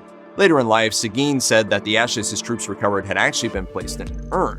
He claimed that he'd also ordered a statue opened in what he called the Cathedral of San Antonio. The implication was that the ash-filled urn was secreted away somewhere in the grand church now known as the San Fernando Cathedral. In 1936, Texans claimed to have uncovered the ashes beneath the cathedral's altar. They reinterred the supposed remains in a marble sarcophagus that's still on display at the church today. But with all the confused history, there's little hope that we'll ever know if these ashes are the real deal. We thought maybe we hit something significant, but it's just a rock. Many accounts make it seem as if all the remains inside the fort were promptly cremated to ashes, but Santa Anna and his soldiers weren't quite so efficient. An open-air pyre of the sort thrown together at the Alamo simply wouldn't produce the same fine ashes as a modern crematorium. That's borne out by the eyewitness testimony. In 1906, an elderly Pablo Ruiz told the San Antonio Express that he saw recognizable bone fragments in the pile. It's also possible that some remains were simply missed. Exhausted soldiers could have easily passed over the bodies of defenders that had been left concealed by the rubble of the fort, which Mexican soldiers set on fire after the battle. Perhaps that confusion is why there were still skeletons to be found in the ruins of the church in 1846. That is, if the account of a sergeant named Edward Everett is to be believed. The existence of non-cremated human remains in the ruins is echoed by author William Corner, who wrote in 1890 that the skeletons uncovered at the Alamo were found alongside fur caps and buckskins. But was this a genuine find or just an embellishment? Teasing out the truth more than a century later may be impossible, but it's reasonable to conclude that not all of the defenders' bodies were disposed of on a pyre. In 1979, archaeologists working at the Alamo uncovered a partial human skull during the excavation of an 1836 trench. Researchers were able to glean enough information from the remains to wonder if they'd found a buried defender. It was determined that the individual was male and in his late teens to early 20s. Forensic analysis conducted in 2014 indicated that he was possibly Anglo, though the remains are missing key features like cheekbones and full eye sockets. In the decades since, the partial skull has been proven to be contentious. It may not even be that of a defender, as indigenous people who died in earlier conflicts in the Texas Revolution may have been buried nearby. It's estimated that over 1,000 individuals are buried in and around the Alamo, including the remains of Spanish colonists, immigrants from the Canary Islands, and indigenous people who lived around the mission. This also introduces serious legal and ethical quandaries. If the skull belonged to an indigenous man, it would need to be returned to the tribe for reburial. Currently, however, the skull is in the possession of the University of Texas, and as of 2023, no DNA testing has been conducted. Indigenous people were more than a mere background presence at the Alamo. They were in fact the ones who built the complex, which was originally known as Misión San Antonio de Valero when it was founded by Spanish missionaries in 1718. Some of the native people who lived and worked around the mission were laid to rest there as well. It's only been the last 20 years that Native American groups have really become involved in, decision making. Moreover, at the time of the Alamo battle, some of the Mexican forces besieging the mission were indigenous men as well. Some of the dead on Santa Anna's side were thus likely Native Americans who had already been hit hard by the effects of European colonization. This is all to say that when it comes to bodies uncovered at the Alamo, some of them surely belong to indigenous people from a wide territory. This is important to modern tribes like the Tap Pilam, who want to ensure that their ancestors are left undisturbed while also acknowledging the diverse history of the Alamo. Tribal representatives have sometimes taken legal action to ensure they're consulted when remains are discovered. You might think that the effects of time and modernization have washed away any chance of finding something new at the Alamo, but while the crowds of tourists might complicate things, archaeologists will note that the site still has plenty of new information to offer. As recently as 2019, even more human remains were discovered as archaeologists surveyed an area ahead of renovation work. The 2019 discovery involved the excavation of 3 separate burials of a teenager or young adult, an infant, and an adult. Significantly, they were uncovered in what's now known as the monk burial room and the nave of the mission's church. Though it's not clear exactly who was interred there and when they were buried, some have argued that the younger adult was an 1836 defender. Their reasoning is that this individual was found with what appears to be the remnants of a coffin. That would indicate an Anglo, as people from other groups were more often buried in cloth shrouds. However, there's no indication that any dating or DNA testing has been done to more definitively link the remains to the Battle of the Alamo. After a 51-day standoff with David Koresh's Branch Davidian cult, the FBI raided the cult's compound. By the time the smoke cleared, only fire-ravaged bodies, a few survivors, and countless questions about the way authorities handled the siege remained. The dramatic end of the Waco Siege meant that David Koresh's Branch Davidians are now considered one of the most dangerous cults in recent history. However, the actual death toll of the siege remains unclear.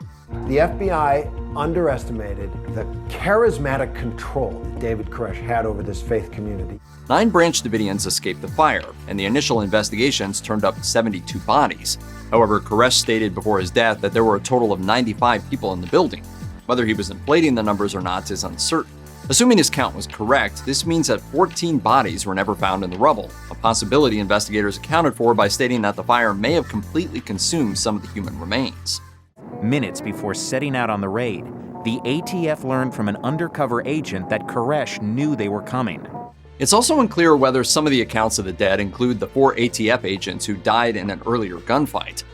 Today, when an outlet gives an exact number of adults and children who died in the fire, it's most likely to say 75, but many reports still play it safe by keeping things vague. The way authorities handled the Waco situation drew a lot of criticism, although it was eventually concluded that the Branch Davidians themselves set the compound on fire. Well, he had been saying for such a long time that they were going to come for us. And then they did. One line of investigation involved the FBI's copious use of CS gas, which is basically a tear gas, in an effort to flush the cultists out of the building. Some have theorized that the FBI's hours-long tear gas barrage may have hindered the Branch Davidians' ability to escape the compound once the fire started. This theory makes sense, as CS gas releases cyanide when exposed to fire. The Davidians had gas masks, but of course the FBI knew that there are no gas masks for children. Despite this, a medical examination of the Branch Davidians' remains found that CS gas played no part in their death. Instead, many victims died from asphyxiation, gunshots, either self-inflicted or from fellow Branch Davidians, or blunt force trauma caused by pieces of the crumbling building falling on them. The tanks had done so much destruction, and there was just so much debris, you could not have gotten down the hallway. While the FBI has been cleared of wrongdoing during the Waco Siege, their attempt to flush out the cultists with extreme amounts of tear gas had to have been a harrowing experience. They issued the command over the radio to deploy the gas, and away we went. Surviving Branch Davidian Clive Doyle testified in court saying, "I saw people in the chapel who had short sleeves on trying to rub it off. They were crying. It was like battery acid on their skin." Even before the siege ended, it was fairly clear that the Branch Davidian group was a pretty bad place for a child. Allegations of indoctrination and outright child abuse had been made against Koresh by authorities and survivors alike, and children who made it out of the compound before the fire had trouble adjusting to normal life. He was hard on me about everything, down to the spankings, with a really big paddle. However, the events of April 19, 1993 took things from bad to worse. Though the cult released many children during the siege, the bodies of 25 children were found in the aftermath of the fire. When autopsies were performed on 21 adult and adolescent Branch Davidians who died in the siege, authorities discovered that they'd all died violently, but not from the fire. Instead, 20 victims had been shot to death by fellow cultists. The 21st body was that of a 3-year-old who'd been fatally stabbed. Cult leader David Koresh died during the events of April 19, 1993. His badly burned remains were found 3 days after the fire, but like many other Branch Davidians, the flames didn't kill him. Instead, an examination found a bullet wound in his forehead. The actual details of Koresh's death remain a mystery, but it's worth noting that he was unarmed at the time of his death. The FBI has put forward a theory that Koresh's right-hand man, Steve Schneider, shot him, possibly after catching Koresh trying to escape the burning compound and coming to a conclusion that the leader he trusted was a fraud. Regardless of what actually happened, Schneider also died of gunshot wounds. His body and a rifle were found close to Koresh's remains. After the investigation, Koresh's body was released to his family, who buried him in an unmarked grave at Memorial Park Cemetery in Tyler, Texas. Only 4 people were present. According to the Los Angeles Times, however, some relatives suspected the body they were given might not actually have been Koresh at all. His mother, Bonnie Haldeman, said, "I don't think I will ever rest in my heart. I didn't get to see the body, and I'm not even positive that is David there. Who knows?" Apart from the Branch Davidians who died in the Waco Siege, several government agents also perished. On February 28, 1993, ATF Special Agents Todd McKeon, Robert Williams, Conway LeBleu, and Stephen Willis died in the initial fierce gunfight between government agents and cult members. Another 28 agents were also injured during the siege. The ATF did not understand that what the Davidians were going to see pulling up was the Army of Babylon. ATF held a joint memorial for the 4 fallen agents at the National Law Enforcement Officers Memorial in Washington, D.C. on May 23, 1993, and there is a cenotaph stone at the ATF Mount Carmel Siege Memorial in Texas. As for the actual bodies, they're buried in different locations. McKeon's grave is at the Happy Valley Memorial Park in Carter County, Tennessee, and Williams is buried at Brandon Memorial Gardens in Rankin County, Mississippi. LeBleu was laid to rest in his native Lake Charles, Louisiana, and Willis's final resting place is in Houston, Texas. Some of the Branch Davidians who died in the siege were claimed and buried by their families.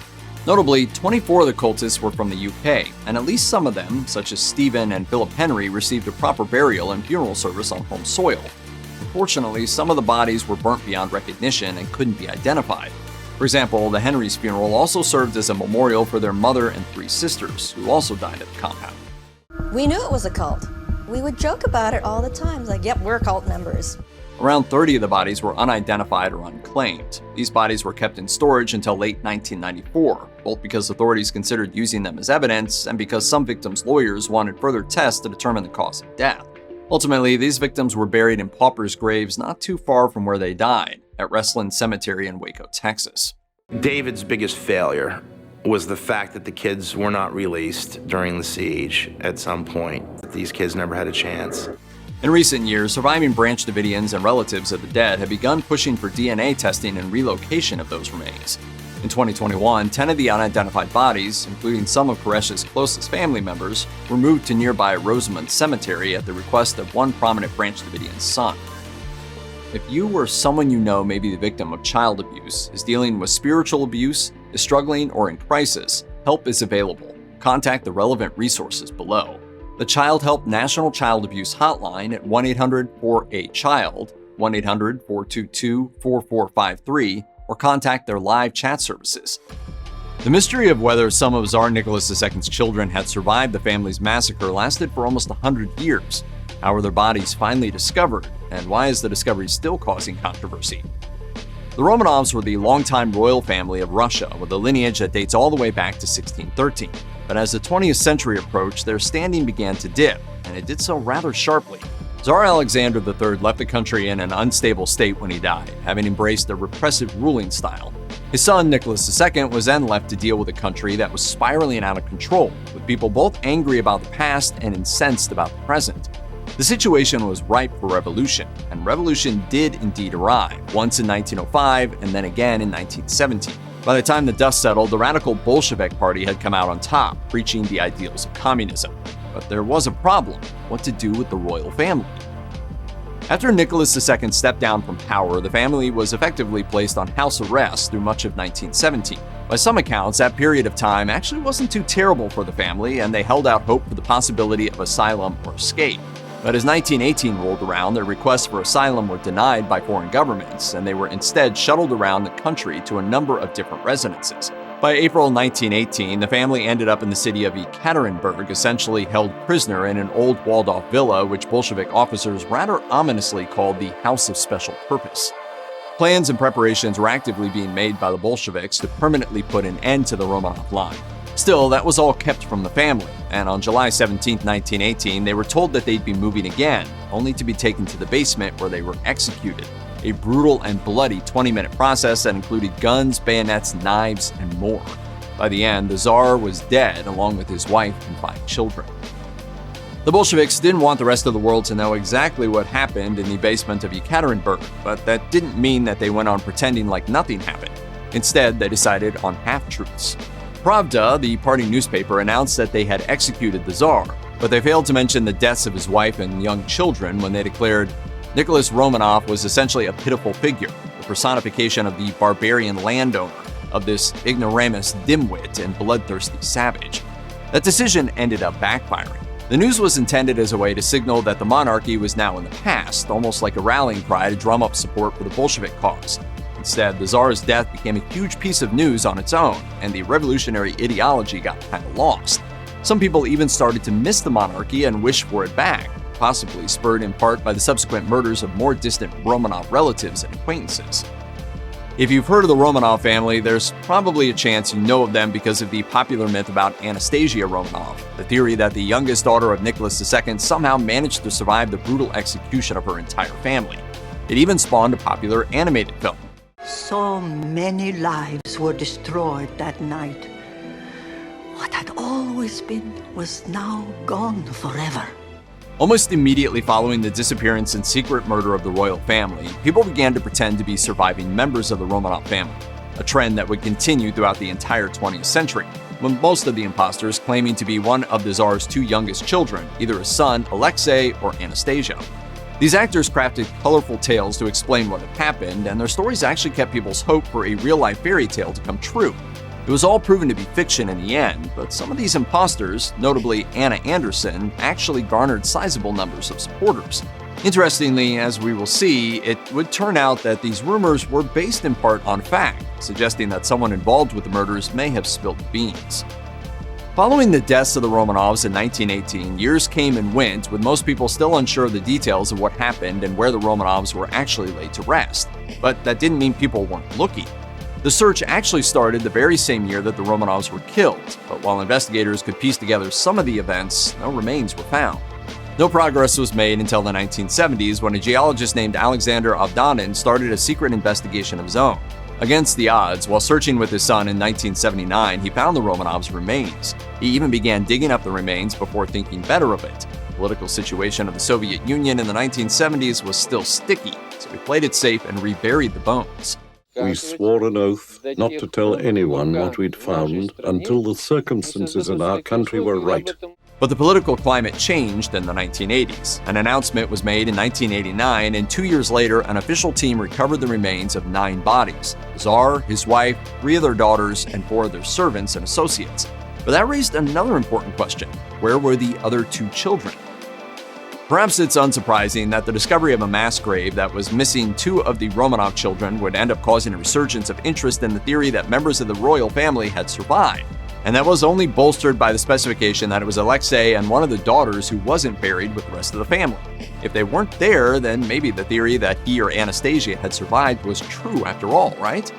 The theory would be soundly debunked in 2007, though, when searchers at the gravesite uncovered bone shards from the 2 missing bodies. It took little time after that for the experts to verify the findings. These were almost certainly the remains of Alexei and his sister Maria Romanov, buried in a second grave not far from the rest of their family, including Anastasia. Yes, we have really found the children, and all the experts we asked to examine the remains confirmed it. As it turned out, the gruesome journey of the last members of the Romanov royal family hadn't ended with their death, instead continuing along a fairly strange path as the Bolsheviks tried to deal with their remains. The bodies of the Romanovs were taken out to the surrounding forest to be hidden away. They were stripped of their clothing and jewelry and then disfigured with acid. From there, they were unceremoniously thrown into a mine, which was to be blown up and subsequently sealed by a grenade blast. For a while, that was actually where people believed they had been buried. But as it turned out, the mine was especially shallow, so the grenades didn't really collapse it in the way that the Bolsheviks had hoped. The bodies of the Romanovs hadn't been fully buried in the process, and that led to the fear that passers-by might be able to easily stumble upon them. So just a couple hours after putting the bodies in the mine, the Bolsheviks dug them out again and loaded them back into the truck. After the mine failed to collapse and adequately bury the bodies, they were loaded up to be taken to a new burial location, but even getting to that new location ended up being a problem. While in transit, the truck got stuck in mud. The solution that the Bolsheviks came up with at that moment? They removed 2 of the bodies, Alexei and Maria, burned them, and then threw them into a shallow grave so that the truck could continue on with a lightened load. The rest of the convoy didn't go all that much further, though. The remaining members of the Romanov family were buried just off to the side of the road, not all that far away from the 2 other children. A key clue that helped searchers find the bodies? One of the proud murderers returned to pose on the spot. In the 1990s, it was decided that the already discovered bodies would be buried in St. Catherine Chapel in the city of St. Petersburg, the same place where generations of Russian czars had been buried. The official service took place in 1998. A couple of years later, word came out that all 7 of the Romanovs, Tsar Nicholas II and his immediate family, would be canonized as saints in the Russian Orthodox religion. But all of that came with controversy, including questions as to where the bodies should be buried and doubts about the authenticity of the remains. In fact, at no point during the ceremony did the church ever explicitly recognize these were the bodies of the Romanovs. That controversy never really died down, and it just became all the more complicated with the discovery of Alexei and Maria's remains a few years later. Once again, the church refused to recognize them as the Romanovs, and they even refused to bury them with the rest of the family. Rather, their remains languished in sealed boxes in the state archives until 2015, at which point the church did take them, but for analysis, not for burial. Despite the strong circumstantial evidence, some still doubted the remains belonged to the Romanovs, but detailed analysis of the remains has provided irrefutable evidence. We covered everything up straight away, but kept the skulls with us, as we wanted to have them identified. The remains were compared against the DNA of Nicholas II's brother, as well as a known DNA sample of Nicholas II himself, which was sourced from a bit of blood splattered on the Tsar's shirt and subsequently preserved. Further diggings into genetics also compared the DNA of the remains to indirect descendants of the Romanov family, such as Britain's Prince Philip. If that wasn't enough, then in 2015, a request from the church even allowed a team to disinter the body of Nicholas II's father, Tsar Alexander III, just for the purpose of this genetic test. By 2018, it could no longer be denied that the remains belonged to the Romanovs.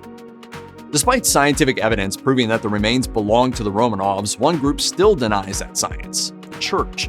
Pretty much from the start, the Russian Orthodox Church has refused to acknowledge the bodies of those are of the Romanovs or to accept the widely recognized narrative of what happened to them, but they have no alternative explanation. Instead, they have repeatedly stalled for time, even embracing far-fetched conspiracy theories to avoid acknowledging the facts. At one time, they even considered the notion that the tomb of Tsar Alexander III had been broken into and his remains stolen, just to cheat the DNA testing, a theory that was swiftly debunked. So what's the problem? Politics, unsurprisingly. Significant numbers of Russian Orthodox practitioners want the Romanov remains officially recognized, and significant numbers want the exact opposite. It's a lose-lose situation that's guaranteed to court controversy and potentially prompt a schism. Remaining in the gray area of uncertainty might be a way for them to avoid that.